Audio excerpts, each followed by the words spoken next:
All right, time to take a look at a different Cessna 152. This is the Cessna 152 Aerobat version. Now, this one basically differs from the regular 152 in that it is quite a bit touchier. Though we've got slightly different controls. They've optimized all the internal things on it to basically make it capable of doing some pretty nutty little things, and we'll definitely explore that.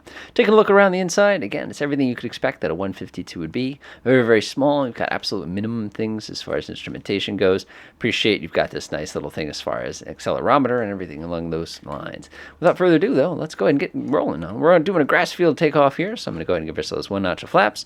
I'm actually going to intentionally do a wheelie with the plane, and I'm going to go ahead and hold that wheelie just to keep that front wheel out of the grass. The aircraft will decide to take off when it decides to take off on its own. Yeah, I did bop the tail, but again, I haven't flown this thing very much yet, so I have to kind of get just the right amount of feel here. Talk about a wheelie, holy smokes. What'll happen though is you'll leave the ground, enter into air effect, you want the ground effect I should say, push over a little bit, bring up that notch of flaps, and we are good to go. For those of you who do not recognize immediately where we are, we're sitting here in beautiful, right outside of Honolulu. This is the Naval Air Station, and this is Pearl Harbor. So if you guys are kind of wondering kind of where we are, it's exactly what we've got going on here. We're interested in kind of stressing this aircraft a little bit, so we'll definitely check that out. One thing I noticed immediately different between this one and the regular 152, this one is just a teeny tiny bit more sensitive, probably because they lightened it up in certain places. You know, it doesn't take nearly as much control force in order to make it do certain things. Most of the other aircraft in this game don't have the rating as far as how much you can abuse them. It's Honolulu proper, straight ahead, of course. We're going to go kind of give ourselves just a little bit of altitude here because we're going to be a little rough with this plane. And obviously, there's only certain types of aerobatic maneuvers that you're supposed to be doing in this particular aircraft, but it's not going to stop us from, playing with the ones that we probably should be playing with to begin with. But that's perfectly fine. Oh my gosh, what happened to that? Oh no, look at the highway. I guess somebody forgot to pay the pump man and it kind of flooded or something along those lines. Bummer. Kind of disappointed there's no naval ships in port today, but that can happen sometimes. Anyway, let's go ahead and see what we can do with this thing. So first thing we're going to do is we're going to just go ahead and pull this thing straight up. Wait until it starts to get funky, and we'll go ahead and do a knife edge. Woohoo! Okay, it doesn't do that very smoothly. That's kind of a bummer. All right, not bad. There's Honolulu proper. I take it back. Yeah, there it is. You can see the control tower for the actual international airport. Let's go ahead and bring ourselves into a nice tight steep turn. Go ahead and release.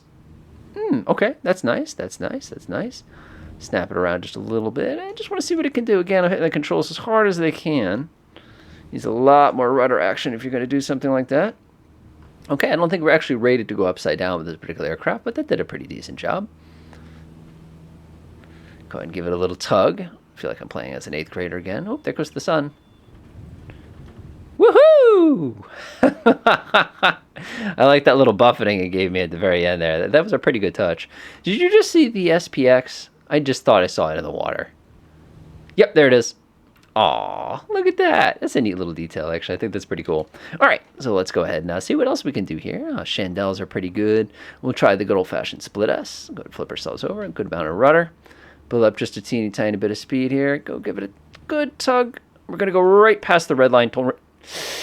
Oh, that was too close. Yeah, we should have lost it there.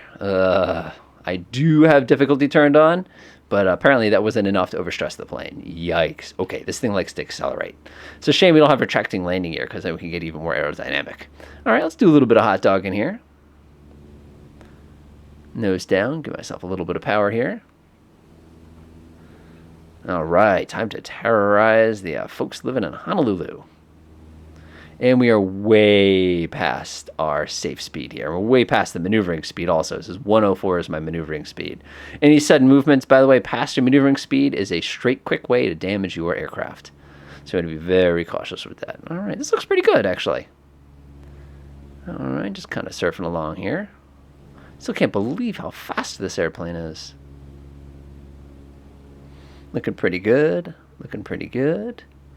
Just trying to follow the highway here, see what we can see. Oh! Okay, so that pretty much answers that. Apparently, no, you cannot go underneath the highway, which is sort of a bummer. All right, hopefully this is interesting. Again, this is kind of ties in with that other 152. It's definitely slightly lighter, but at the end of the day, it's really the same exact airplane. It's just modified ever so slightly to be a little bit more user-friendly for those kind of things.